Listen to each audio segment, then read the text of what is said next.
गुरु ब्रह्मा गुरु विष्णु हृदय महेश्वरा गुरु साक्षात् परब्रह्मம் தஸ்மை ஸ்ரீ குருவே நமஹ. கடவுள் டிவி நேயர்களுக்கு இனிய வணக்கங்கள். வணக்கம் நண்பர்களே. இந்த வாரம் 31/8/2026 6/9/2026 வரை உள்ள பலன்களை பார்க்கலாம். முக்கியமாக சந்திரனுடைய சாரம் அப்படிங்கிறது ரேவதி நட்சத்திரத்திலிருந்து திரு ஆதிரை நட்சத்திரம் வரைக்கும் செல்ல இருக்கிறது. மீன ராசியிலிருந்து மிதுன ராசி வரை செல்ல இருக்கிறது. இப்படி அவருடைய பயணத்தினாலே நமக்கு நன்மைகள் வருமா அப்படின்னு பார்க்க போகிறோம். இந்த 12ஆம் இடத்திலிருந்து 3ஆம் இடமான முயற்சி ஸ்தானம் வரைக்கும் இவருடைய பயணம் இருக்க போகிறது சந்திரனுக்கு. இந்த 31ஆம் தேதியே மகா சங்கடஹர சதுர்த்தி என்று விநாயகர் சதுர்த்திக்கு முன்னாடி வரக்கூடிய சதுர்த்தி,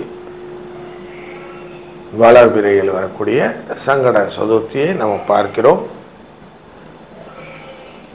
இந்த சங்கட சதுர்த்தினாலே நமக்கு பல விதத்திலும் நன்மைகள் உண்டாகும். கடனை அடைக்கிறது, பிள்ளையாரை வழிபடுறது,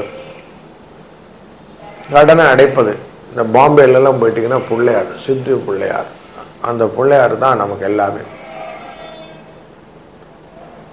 விநாயகருடைய வளத்தினால தான் செல்வம் பெருகும்னு இருக்குது. அதனால் கேது அப்படிங்கிற இந்த காரகத்துவத்துக்கு தடைகளை நீக்குவதற்கு விநாயகர் ஒரு நல்ல மருந்து. 4ஆம் தேதி கோகுலாஷ்டமி. கோகுலாஷ்டமினாக்க கிருஷ்ணரின் ஜெயந்தி, கிருஷ்ணரின் பிறந்த நாள்.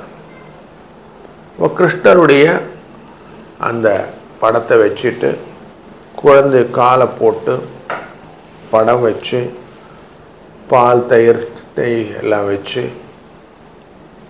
முறுக்கு சீடை எல்லாம் வச்சு அவருக்கான அந்த நைவேத்தியத்தை பண்ணி சாயங்கால வேளையில் கிருஷ்ணரை ஸ்துதிப்பது அப்படிங்கிறது வம்ச விருத்தியை கொடுக்கும் அப்படின்னு இருக்கு. இந்த மாதத்தில் 5ஆம் தேதி அன்று சனி ஜெயந்தி அப்படின்னு சனி கிரகத்துடைய பிறந்த நாள். அன்றைய நாளிலே சனிக்கிழமை அன்னைக்கு கருப்பு வஸ்திரம் எடுத்துகிட்டு போய் கருப்பு துணி வாங்கி நவகிரகத்தில் இருக்கக்கூடிய இந்த சனியோ இல்லை தனித்து இருக்கக்கூடிய சனி பகவானுக்கும் அதை அணிவித்து 8 எண்ணெய் தீபம், நல்லெண்ணெய் தீபத்தை ஏற்றி வழிபட இந்த மரண பயம் சொல்கிறவங்களுடைய பயங்கள், தொழிலிலே தடங்கள், காரியங்களிலே வில்லங்கம், குழப்பமான சூழ்நிலை, தெளிவில்லாத ஒரு தன்மை, இதெல்லாம் மாறுறதுக்கு இந்த பரிகாரம் உங்களுக்கு பயனுள்ளதாக அமையும். அதனால் இதெல்லாம் பண்ணுங்க. நன்மைகளும் வளமும் உங்களை வந்து சேரும். நம்ம தொடர்ந்து ஒரு ராசிக்கும் எப்படி பலன் இருக்குன்னு பார்க்கலாம் வாருங்க. வணக்கம் மீன ராசி நண்பர்களே. ரேவதி நட்சத்திரத்திலே பயணம் செய்யக்கூடிய சந்திரன் பரிவர்த்தனை யோகம் பெற்றிருப்பார். வாரத்தின் முதல்ல குருவா அமர்ந்திருக்கக்கூடியதாக, அதனால உடம்பிலும் மனதிலும் கவலைகள் வருவதற்கு வாய்ப்புகள் உண்டு. குழந்தைகள் விஷயத்தில் சில விஷயங்கள் எதிர்பாராதது எதிர்பாருங்கள். கவனத்தோடு இருங்க.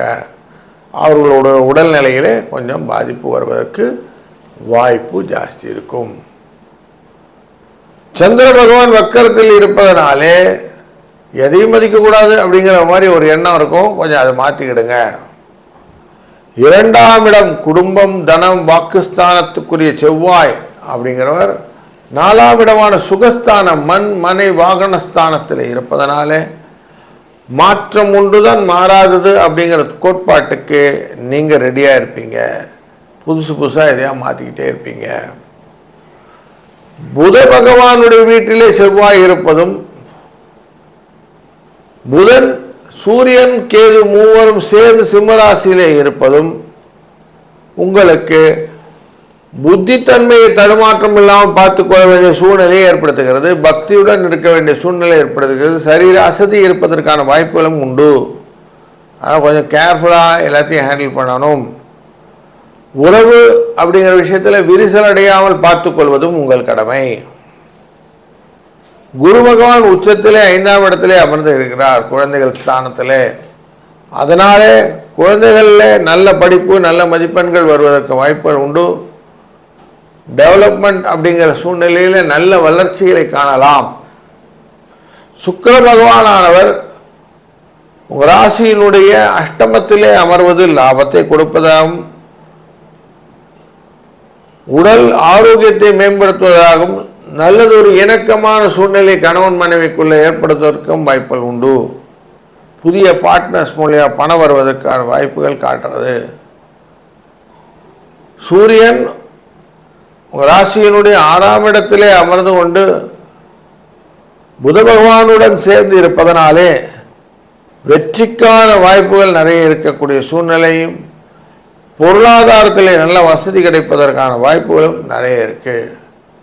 இந்த வாரத்திலே சங்கடஹர சதுர்த்தி அன்று கடனை அடைப்பதும், கோகுலாஷ்டமி அன்று கடன் அடைப்பதும், சனி ஜெயந்தி அன்று 5 அன்று கருப்பு வஸ்திரங்களை வாங்கி சனி பகவானுக்கு சேர்ப்பித்து ஒரு 5 இருந்து 8 நல்லெண்ணெய் விளக்குகளை சுவாமிக்கு நைவேத்தியம் பண்ண, அதனால் உங்களுக்கு லாபங்களும் வெற்றிகளும் பெருகும்.